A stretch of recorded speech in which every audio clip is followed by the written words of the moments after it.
Selamat siang. Book review siang ini, buku yang akan kita review adalah Revolusi Tak Kunjung Selesai.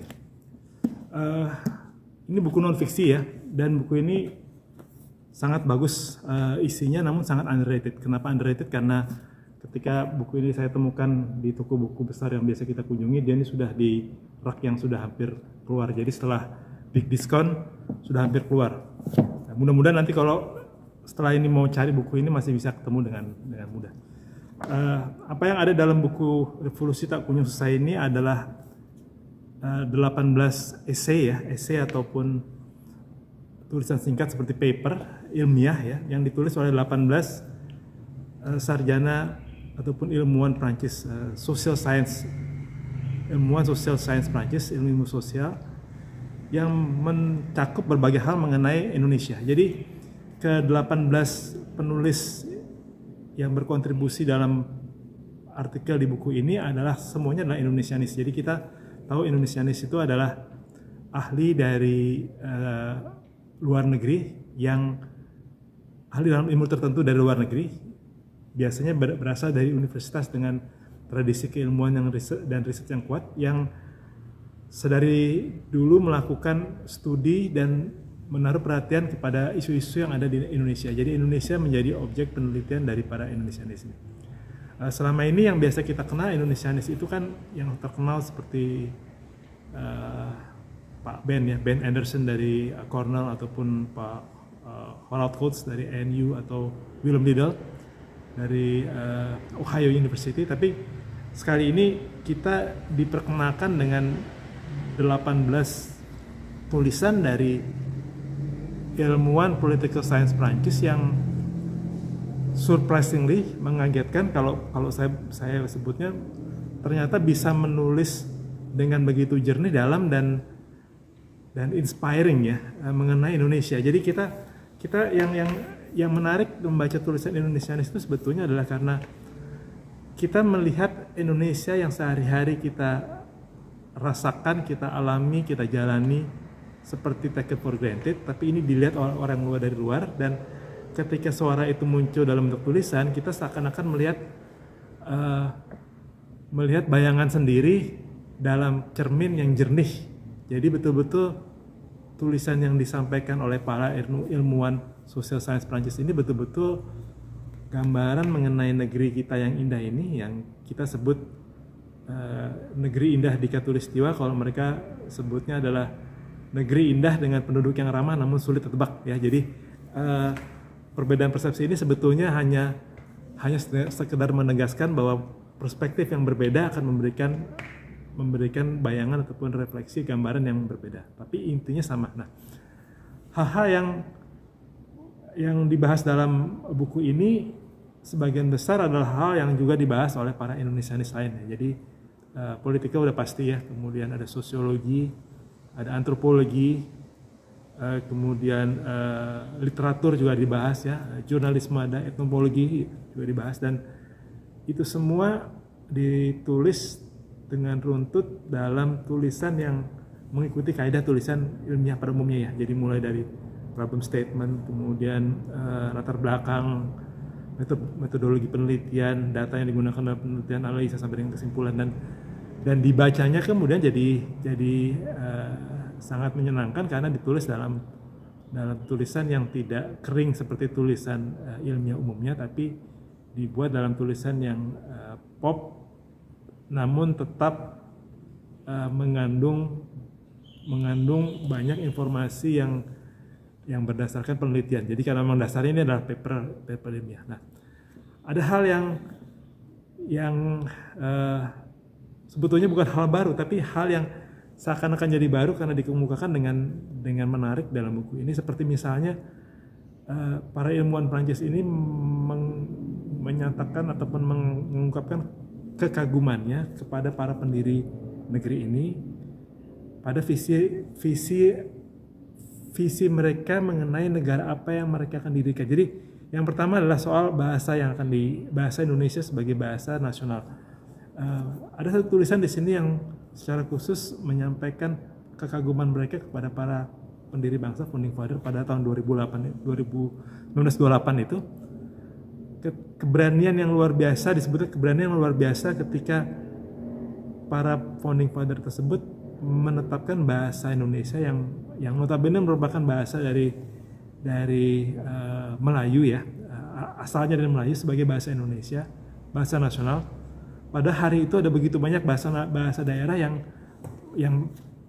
yang hidup dan dipercakapkan oleh penduduk dari Sabang sampai Merauke. Jadi itu keberanian yang menurut mereka adalah keberanian yang sangat visioner, yang buat mereka sendiri sangat menarik. Kalau boleh tahu sebenarnya latar belakang apa yang mendasari munculnya keberanian itu, walaupun kalau dari tulisan yang muncul di sini tentu saja karena keterbatasan akses literatur ya, dan juga mungkin akses kepada saksi-saksi hidup yang masih ada, agak sulit juga sebenarnya kalau untuk menjawab sebenarnya keberanian apa yang menyebabkan pada saat itu mereka, para pendiri bangsa, berani menetapkan bahasa Indonesia dalam versinya yang berasal dari bahasa Melayu sebagai bahasa nasional. Kemudian yang kedua adalah keberanian, kalau ini keberanian proklamator terutama ya, founding father pendiri negara Republik Indonesia menetapkan negara kepulauan terbesar di dunia yang namanya NKRI ini sebagai negara kesatuan dari Sabang sampai Merauke. Padahal begitu luas jangkauannya, seperti kalau di peta dunia itu seperti di Amerika dari pantai barat sampai pantai timur, kita dari Sabang sampai Merauke begitu luas, tapi bahkan di Amerika pun mereka menetapkan sebagai negara federal ya, artinya dibagi-bagi dalam negara bagian untuk membuat kontrol menjadi lebih tidak terpusat namun tetap terintegrasi, sementara Indonesia dari awal menetapkan sebagai NKRI. Nah, ini juga semua hal yang buat para peneliti Prancis yang disampaikan dalam buku ini merupakan hal yang luar biasa, yang ketika disampaikan dibaca pada saat ini kita juga seakan kembali berpikir bahwa betapa luar biasa sebetulnya visi ataupun visi para pendiri bangsa kita ketika menetapkan bentuk negara kesatuan. Nah, selain itu juga ada hal yang menarik, kalau buat saya itu hal yang baru sebetulnya adalah ada kajian di sini yang membahas secara khusus mengenai legenda-legenda rakyat yang muncul di beberapa wilayah yang boleh dibilang coraknya berbeda dari satu wilayah ke wilayah yang lain. Jadi yang disoroti terutama adalah mengenai wilayah yang disebut sebagai wilayah pedalaman di Jawa terutama ya, ketika titik utama kegiatan hidup dan kehidupan orang itu adalah ke dalam. Jadi ke dalam itu artinya dalam bentuk kegiatan di dalam, entah bertani, berdagang, atau melakukan proses produksi, dan bukan keluar dalam hal ke laut. Sementara di beberapa wilayah Indonesia seperti terutama di Bugis, di Riau ya, dan di beberapa bagian di timur itu justru mereka melihatnya keluar itu artinya ke arah laut. Jadi lautlah pusat kehidupan mereka, sementara di Jawa daratanlah pusat kehidupan mereka. Nah, apa yang kemudian terjadi dengan perbedaan titik tolak pusat kehidupan ini adalah munculnya berbagai cerita rakyat ataupun cerita legenda yang sebetulnya muncul untuk menjustifikasi preferensi ataupun titik kehidupan masyarakat di wilayah itu. Jadi contohnya di wilayah Jawa, terutama daratan Jawa, kita punya berbagai macam cerita, terutama yang paling cerita yang paling legendaris adalah cerita mengenai Nyai Roro Kidul, dan cerita-cerita lain mengenai betapa misteriusnya laut.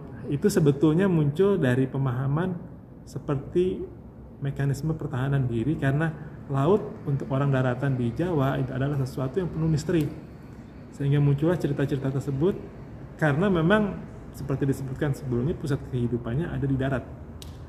Nah, kebalikannya apa yang terjadi di Riau, Kepulauan, apa yang terjadi di Bugis, di Aceh juga, justru cerita rakyat yang muncul adalah cerita kepahlawanan yang berdasarkan kepahlawanan di laut, seperti hikayat Hang Tuah, Panglima Hang Tuah ya, kemudian yang baru dipentaskan beberapa waktu yang lalu di Taman Ismail Marzuki, hikayat Malahayati ya, itu proyeknya J. Subiakto dengan Marcella Zalianty, itu kan juga malah itu justru bercerita mengenai kepahlawanan di laut, karena laut adalah pusat kehidupan dari orang-orang daerah itu.